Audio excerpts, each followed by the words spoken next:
Should you become an Amazon delivery driver?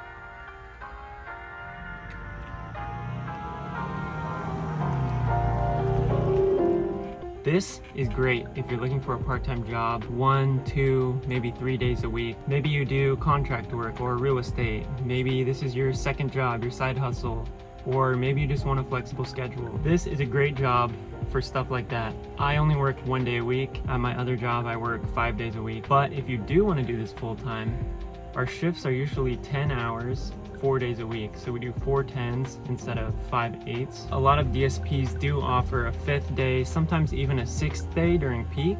And so that's a great way to make some OT if you're down to work the extra days. So if any of that stuff sounds good to you, keep watching. Amazon delivery driver might be a good job for you. It's definitely very physical work.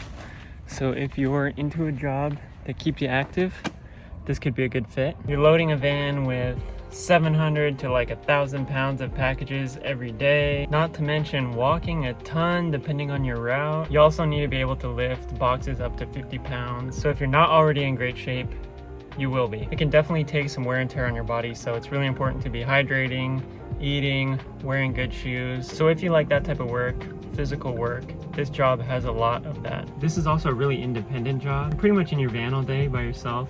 Sometimes you'll interact with customers, sometimes you'll interact with other drivers if you do a rescue, your manager if you have a question for dispatch, but most of the time you're just by yourself doing your thing. If you are more of a people person, I just wouldn't say customer interaction or collaboration are like a core part of this job. Of course, pay is always something you want to consider when picking a new job. Usually it's like a couple dollars above your local minimum wage. Some DSPs are super cool and pay you more and have a whole pay structure for bonuses and raises and stuff like that, but it just depends on your DSP. For example, here in Seattle, I get about 33% more than our local minimum wage. It's not amazing by any means, but it's nice to go right into a job with no experience and be able to get quite a bit more than minimum wage in most cases. That being said, there's not a whole lot of room for growth as a delivery driver. It's possible to train for other vehicles like the step van, CDV. Sometimes your DSP will give you a raise for that extra training. It's also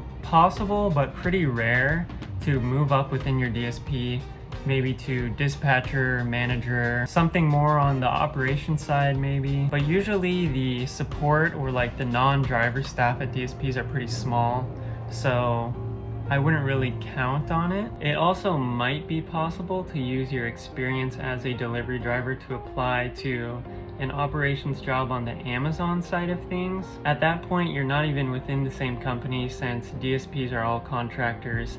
You'd have to apply to Amazon, like proper Amazon, and hope for the best. So you could go work at Amazon corporate or in the operations side, but there's not really a direct path from delivery driver. And of course, you could always work at Amazon and go to something like FedEx Express or UPS. You could even go and get your CDL. That's a whole other path, and a lot of people end up doing that.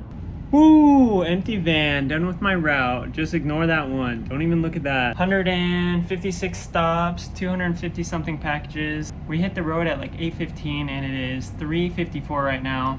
You do the math.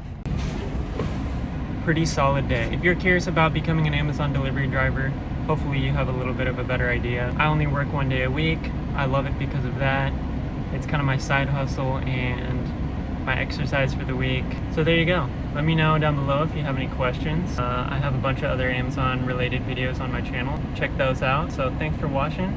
We'll see you next time. Plus, it's fun to drive the vans, I think.